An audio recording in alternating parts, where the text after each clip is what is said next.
السلام عليكم ورحمة الله وبركاته. نحمده ونصلي على رسوله الكريم. أما بعد فأعوذ بالله من الشيطان الرجيم. بسم الله الرحمن الرحيم. وجعلناهم أئمة يهدون بأمرنا. আমি তাদেরকে নেতা বানিয়েছিলাম যারা আমার আদেশ অনুযায়ী মানুষকে সঠিক পথ দেখাতো। এই আয়াতে বোঝা যায় এখানে নবী এবং আল্লাহ তাআলার কিছু বিশেষ বান্দাদের কথা বলা হয়েছে যারা মানুষকে দিনের দায়ী হয়, দিনের দায়িত্ব কিভাবে ইসলাম পালন করতে সেই রীতিনীতি দেখার কথা ঠিক নয় ঠিক।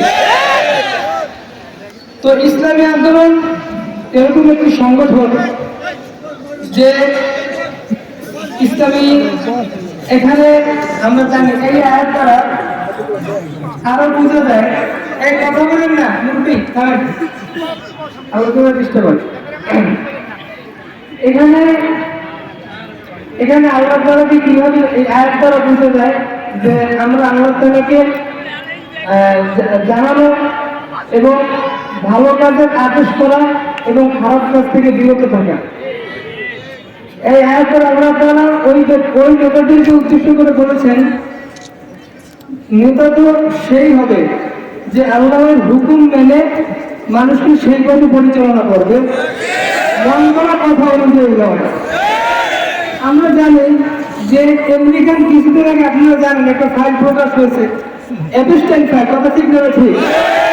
আন্তর্জাতিক খবর সহ আমরা দেখেছি যে আমেরিকার শপথ আমরা প্রকাশ পেয়ে গিয়েছি। সেখানে ডোনাল্ড ট্রাম্প সহ আপনার আমেরিকার বড় বড় ব্যক্তিত্ব, বিল গেটস, এলন মাস্ক, তাদের কথাও উঠে এসেছে, কথা ঠিক না ঠিক?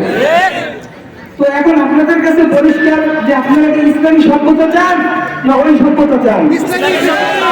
তো এর জন্য আমার চাচা যান, যিনি বরিশাল আসন থেকে আপনাদের কাছে ঘরে ঘরে দৌড়াচ্ছে, আমাদের মানুষের কাছে এমন ভাবে ইসলামী আন্দোলনকে তুলে ধরতে হবে সহজভাবে, মানুষ যদি ইসলামের বাইরে না যেতে পারে।